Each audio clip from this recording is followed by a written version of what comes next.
BJD रे सब ठीक ठाक चल नहीं कि नवीन बाबूकर निर्देश आ काम करू नहीं कि ये जो वक्फ बिल को लेकरी जो भाव आग पछ सकाଳେ हाँ उपरना राति बहिष्कार ये जो 3-4 कथा भितर गोटे जो नुआ शब्द बाहरी नवीन पट्टनायक बाहर कले विवेक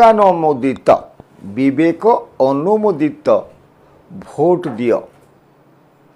ये जो विवेक अनुमोदित भोट आम भारत गणतंत्र कौटी केवे देखा जाए थे देखा। तो बड़ कथा हूँ नवीन पट्टनायक तांको पाखरे थिबा ये जो लिमिटेड कंपनी रे चाकरी कर चाकर मानू विवेक अनुमोदित भोट दवापाई केबेठू कहले 1997 मसीहा दल गठन हवा परदिन आज पर्यंत विवेकानुमोदित भोट दवापाई ए नवीन पट्टनायक कहीं बेले भाभी कि ना आज भाविले कौन भाई बाध्य हेले कौन नवीन बाबू पार्टी भितर कौन नवीन बाबू प्राइवेट लिमिटेड कंपनी भितर सब ठीक ठाक चली ना कि जहाँ क्या बचे से भितर कौन द्वंद्व चली कि ए विषय जानापी देखूँ तेरचा बाण मु विपिन दास नमस्कार।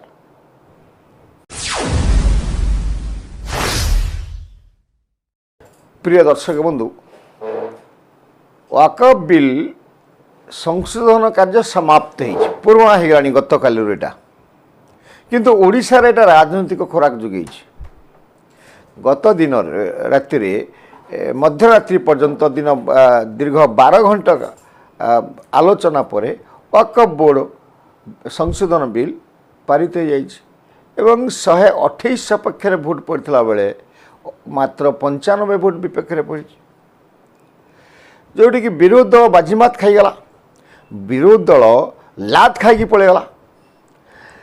तो ये नवीन बाबू दल कौन करूला जदि आम आपको कहवा एप्रिल 1 तारिख दिन बड़ साहस कलर मुड़ी माड़ी ही सस्मित पात्र आसिक मीडिया को कही लोकसभा जिते एटा पेश हवा को जाऊला वक्फ बोर्ड जे आम आपको विरोध करूँ एवं तापरे पुणी आसिले आसिक पुणी कहले आम बहिष्कार करूँ वॉकआउट कर पलैबू कक्ष त्याग करूँ।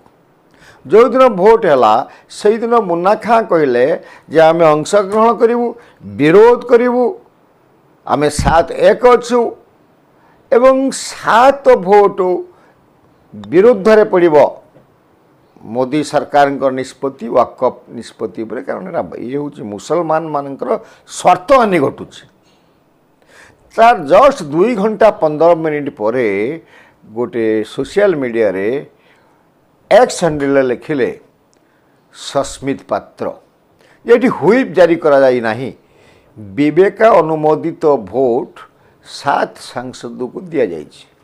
आम पाखर जहाँ खबर अच्छी जितेबले आसला भुवनेश्वर गोटे स्वतंत्र मेसेज गला से 7 MP पार्लियामेंट भवन रे बसते एकांत भाव में बसी आलोचना होता गरमागरमी है एवं कई क्या छाड़िले ना गोटे पक्षरे सुलता देव जी कि आजिकल बढ़िया भित्तिहीन खूब सुंदर भाव में भित्तिहीन विषय गुड़ आनी भारतीय जनता पार्टी सरकार को घेरवा को चेष्टा कर गाँ स्त्री लोक भाया कली गोल कर मुन्ना खां ये 2 जन संपूर्ण भाव विरोध करने कहते ये आम 7 जन जाक विरोध करवा मझी मझे थे देवाशीष सामंतराय से गोटे प्रस्ताव दौले अन्य आउे 4 से सपक्ष कहते आम सपक्ष भोट दवा ये 2 जन विपक्ष कहते देवाशीष सामंतराय कहते नहीं आम ना वॉकआउट कर तो जाओ या एकदम तुम्बी तूफान चलता एवं तुम्बी तूफान पर यह निष्पत्ति है जी जहाँ इच्छा कर ए विषय नवीन बाबू समान निर्देश देते आप मैंने भावुँ यहाँ पांड्यान देती भूल कथा जो विवेकानुमोदित भोट को विवेक अनुमोदित भोट करने यहाँ पांड्यान कथा नुहे यहाँ नवीन बाबू कथा कारण नवीन बाबू इतिहास को देखिले राजनैतिक इतिहास को देखिले सी जन विश्वासघातक ଜଣକ ପରେ ଜଣେ ଆଉ ଆମେ ରିପିଟ୍ କରିବା ନାହିଁ, ଆଗରୁ ବହୁତ ଥର କହିଛୁ ଯେ ବିଜୟ ମହାପାତ୍ରଠୁ ଆରମ୍ଭ କରିକି କମଳା ଦାସ ପର୍ଯ୍ୟନ୍ତ ସମସ୍ତଙ୍କୁ କିକ୍ ଆଉଟ୍ କରିଛନ୍ତି, ତାଙ୍କୁ ବିବେକ ଅନୁମୋଦିତ କଥା କହିବାକୁ ଦେଇନାହାନ୍ତି, ନିର୍ଦ୍ଦେଶ ଦେଇଛନ୍ତି। କାରଣ ମ୍ୟାନେଜିଂ ଡିରେକ୍ଟର ସେ ତାଙ୍କ ଯେଉଁ ପ୍ରାଇଭେଟ୍ କମ୍ପାନୀ ତାଙ୍କ ନିର୍ଦ୍ଦେଶ ଯେ ନେବ ତାକୁ ବିଦା କରିଦେଇଛନ୍ତି। ତ ଏଠି ମାନେ ଇଏ 25 ସେ 97 3 28 ବର୍ଷ ପରେ ଏ ବିବେକ ଶବ୍ଦଟା କେଉଁଠୁ ଆଇଲା, ଏଇଟା ହେଉଛି କଥା। ଆମେ ଏଠି ଆପଣ କହି ରଖୁ, ଭାରତ ରାଜନୀତିରେ ବିବେକ ଅନୁମୋଦିତ ଭୋଟ କେବେ ହେଇନି। ଥରେ ହେଇଥିଲା ରାଷ୍ଟ୍ରପତି ନିର୍ବାଚନ, ଯେତେବେଳେ କଂଗ୍ରେସ ଦଳର ଇନ୍ଦିରା ଗାନ୍ଧୀ ପ୍ରଧାନମନ୍ତ୍ରୀ ଥାନ୍ତି, ସେତେବେଳେ ରାଷ୍ଟ୍ରପତି ନିର୍ବାଚନ ହେଇଥିଲା ଭିଭି ଗିରି ଏବଂ ସଞ୍ଜୀବ ରେଡ୍ଡୀଙ୍କ ଭିତରେ। ସେହି ସମୟରେ ବିବେକାନୁମୋଦିତ ଭୋଟ ଦେବା ପାଇଁ ଇନ୍ଦିରା ଗାନ୍ଧୀ କହିଥିଲେ। ତା ପରବର୍ତ୍ତୀ ଅବସ୍ଥାର କେଉଁଠି ନାହିଁ। ତ ଏଇ ଯେଉଁ ନବୀନ ବାବୁ ଦୀର୍ଘ 28 ବର୍ଷ ପରେ ବିବେକ କଥା କାହିଁ କହିଲେ ଏବଂ ସେ ଆଗ ପଛ କାହିଁକି ହେଲେ ଶୁଣାଯାଉଛି। ସେ ଯେଉଁ ଭୋଟ ଦେଲା ପରେ ଯେତେବେଳେ ସମାଲୋଚନା ଚାରିଆଡ଼େ ହେଲାଣି, ଓଡ଼ିଶାର ତୃଣମୂଳ ସ୍ତରକୁ ଗୋଟେ ଖରାପ ଗଲାଣି ବିଜୁ ଜନତା ଦଳର, ପୁଣି ଏବେ ତାଙ୍କର ଗୋଟେ ସିନିୟର ମାନଙ୍କର ବୈଠକ ବସିଛି। ଏ ବୈଠକରେ ଯେଉଁ ଅସନ୍ତୁଷ୍ଟ ଆସିଛି, ଯେଉଁ କାର୍ଯ୍ୟକର୍ତ୍ତାଙ୍କ ମାନଙ୍କ ଭିତରେ ଗୋଟେ ଭିନ୍ନ ବାର୍ତ୍ତା ଯାଇଛି ଯେ ସକାଳେ କହିଲେ ବିରୋଧ କରିବା, ମୋଦିଙ୍କୁ ବିରୋଧ କରିବା, ଭାରତୀୟ ଜନତା ପାର୍ଟିକୁ ବିରୋଧ କରିବା। ଏହି ବାର୍ତ୍ତାରେ ଯେତେବେଳେ ଗଲା ତୃଣମୂଳ ସ୍ତର ପର୍ଯ୍ୟନ୍ତ ବିଜୁ ଜନତା ଦଳ କର୍ମୀମାନେ ଉତ୍ସାହିତ ହୋଇଥିଲେ।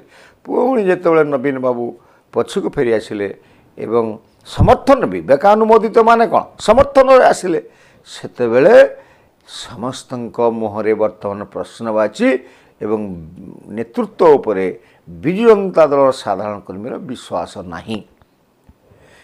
ଏଇଠି କାହିଁକି ଏଭଳିଆ ନିଷ୍ପତ୍ତି ନେବାକୁ ବାଧ୍ୟ ହେଲେ ନବୀନ? ଏଇଟା ହେଇପାରେ, ଆମେ 2-4ଟା କଥା କହିବା ଯେ ଆଜି ଦିନରେ ବି ବିଜେପି ହାତରେ ମହାସ୍ତ୍ର ଅଛି। ଏ ଯେଉଁ ଗୋଟେ ଦୁର୍ନୀତିର ଧ୍ୱଂସ ସ୍ତୂପ ଉପରେ, ସେ ଚିଟଫଣ୍ଡ ହେଉ, ଖଣି ଦୁର୍ନୀତି ହେଉ, এই যে বিস্ফোরণ স্তূপ উপরে বসছে বিজু জনতা দল নেতা। আপনার মনে থিব অতীତରେ যেতবে তুখুড় মুকুড় লাগিলে 4-5 বিধায়কଙ୍କୁ সিবিআই ধরি নিয়েছিল, জনে সাংসদକୁ ধরি নিয়েছিল। সেই ভয় মধ্যে ଏବେ ঘারিছি।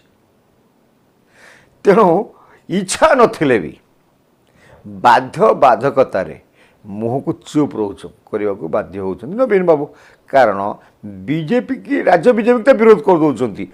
ଅମିତ ଶାହା ମୋଦିଙ୍କୁ ବିରୋଧ କରିବା ପାଇଁ ସାହସ ନବୀନ ବାବୁଙ୍କର କୋଳଉ ନାହିଁ। ଯେହେତୁ ଏ ବିଲ୍ଟା ବିଜେପି ଆଣିଛି, ମୋଦି ଆଣିଛନ୍ତି, ଅମିତ ଶାହା ଆଣିଛନ୍ତି, ତାଙ୍କ ସାଙ୍ଗରେ ଶତ୍ରୁତା କରିକି ପୁଣି ଫସିଯିବା ପାଇଁ, ପୁଣି 20-25 ବିଧାୟକ ସେ ନିଜେ ବାନ୍ଧି ଯିବା ପାଇଁ ସେ ସାହସ କରିପାରୁନାହାନ୍ତି। ଏବଂ ଆଉ ଗୋଟେ କଥା ହେଉଛି, ସେ ଗୋଟେ ବାର୍ତ୍ତା ଦେବାକୁ ମଧ୍ୟ ଚାହୁଁଛନ୍ତି ଆମେ ଧର୍ମ ନିରପେକ୍ଷ, ଆମେ ବିବେକ ପରେ ଛାଡ଼ିଦେଲେ। ମୁସଲମାନ ମୁନ୍ନା ସେ ତାର ସପୋର୍ଟରେ ଦେଲା, ହିନ୍ଦୁ ତ ଥିଲା ସୁଲତା ଦେବ, ସେ କାହିଁକି ବିପକ୍ଷରେ ଦେଲେ? ଯଦି ମୁନ୍ନା ଖାଁ ବିପକ୍ଷରେ ଦେଲେ ତାହେଲେ ସୁଲତା ଦେବ କାହିଁକି ବିପକ୍ଷରେ ଦେଲେ? ସେ ଆଉ ସବୁ ବଡ଼ କଥା ହେଉଛି ଏ ଯେଉଁ ଆମର ପାତ୍ର ବାବୁ ସସ୍ମିତ ପାତ୍ର, ସେ ସମର୍ଥନ ଦେଇକି ବାହାରେ ଆସିକି କହୁଛନ୍ତି ମୁଁ ବିଲ୍ ସମର୍ଥନରେ ଦେଇଛି। ଏଇଟା ବିଜୁ ଜନତା ଦଳ ଭିତରେ ଅସମତା। ଆମେ ତ ଭାବୁଛୁ 3 ଯେଉଁ ଅଧିକ ଆସି ତାଙ୍କର 125 ଥିଲା, ଏନ୍ଡିଏର 128ଟି ଭୋଟ ପାଇଛି, ଏ 3 ହେଉଛି ବିଜୁ ଜନତା ଦଳର। ତା ଭିତରେ ସସ୍ମିତ ପାତ୍ର ଆସୁ କି କହିଲେଣି, ଆଉ 2 ଜଣ କିଏ ଅଛନ୍ତି? ଏଇ ଯେଉଁ 3 ଜଣ ଅଛନ୍ତି, 3 ଜଣଙ୍କର ଭବିଷ୍ୟତକୁ ନେଇକି ମଧ୍ୟ ପ୍ରଶ୍ନବାଚୀ ହେଲାଣି। ସେ କେଉଁଠି ଯିବେ, କ'ଣ କରିବେ? ଏବଂ ଯେ ଦଳ ଭିତରେ ଯେଉଁ ବିଲ୍କୁ ନେଇକି ଭିନ୍ନ ମତ ଥିଲା, ଏଇଟା ମଧ୍ୟ ନବୀନ ବାବୁଙ୍କୁ ବାଧ୍ୟ କଲା ବିବେକ ଅନୁମୋଦିତ ଭୋଟ ଦେବା ପାଇଁ, ଡିକ୍ଲେୟାର କରିବା ପାଇଁ। ଆଉ ଗୋଟେ କଥା ହେଉଛୁ ଯେ ବାଧ୍ୟବାଧକତା ହେଉ ବା ଯାହା ହେଉ, ଏ ଯାବତ୍ ଏନ୍ଡିଏକୁ ବିଜୁ ଜନତା ଦଳ ବିରୋଧ କରିବାରେ ଜାତୀୟ ସ୍ତରରେ ଦେଖାଯାଇନି। ସେ ରାଷ୍ଟ୍ରପତି ନିର୍ବାଚନ ହେଉ କିମ୍ବା ବିଭିନ୍ନ ବିଲ୍ ପାରିତ ଅବସ୍ଥା ହେଉ, ସଦାସର୍ବଦା ନବୀନ ବାବୁ ମୋଦି ଶାହାଙ୍କ ପଛରେ ଠିଆ ହେଇଛନ୍ତି। ତାଙ୍କ କଥାରେ ମଧ୍ୟ ଗୋଟେ ରାଜ୍ୟସଭା ସିଟ୍ ତାଙ୍କୁ ଦେଇଥିଲେ। एकथा आपणमानकर मनर थिव तेणु नवीन बाबूंकर पारिपार्श्विक अवस्था जहाँ दलीय अवस्था जहाँ याकू नहीं से मोदी शाह सागरे लड़ाई करेंगे ये दाम्भिकता ना ये साहस भी ना एवं जदि केबे भी विरोध कले ना से जानी अन्य अवस्था जहाँ तो हम हम बाबू पांड्यान बाबू बबी ये तो आरेस्ट हे नवीन बाबू विरुद्ध जो केसटा जमी जमा मकदमा को लेकर पेंडिंग हो पड़ी सी भी अविलंबे बंधा हो कारण अतीत मुख्यमंत्री बंधा होती दुईटा मुख्यमंत्री तो पूर्वतन मुख्यमंत्री आगे पचारे किए तो यही अवस्था जो धरी नि जाऊ आम आउ गोटे कथा को जीवा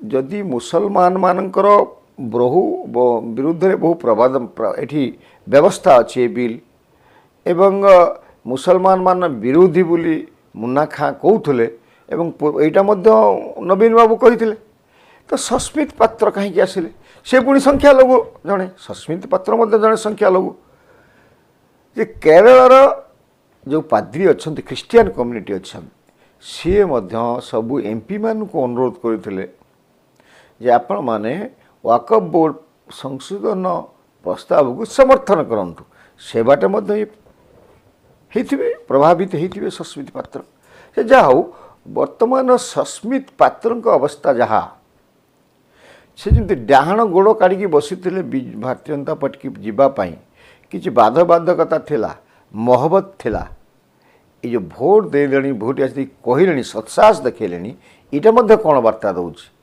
से बीजेपी मुआ है एवं तांको समर्थन में आहु दुई जन अच्छा उपरे भांगिले तले ता प्रभाव पड़ो तो ये गोटे वार्ता देवाक चाहते कि हो पारे कि आउ गोटे कथा आज्ञा जो दिन अमित शाह चाहिए जोटा भारतीय जनता पार्टी नेता माने कहते जो दिन अमित शाह चाहिए से दिन एकदम पूरा क्षेपणास्त्र पड़ला भाया पड़ो विजु जनता दल छिनभिन हो जो दिन पांडारामा खोल जो दिन सीबीआई पाखरे अमित शाह गोटे परमिशन देदेवे जहाँ बांध इनक्वारी कर तदंत आरंभ कर से दिन उपरु तल पर्यंत उपरु कौन बुझुं तो नवीन निवास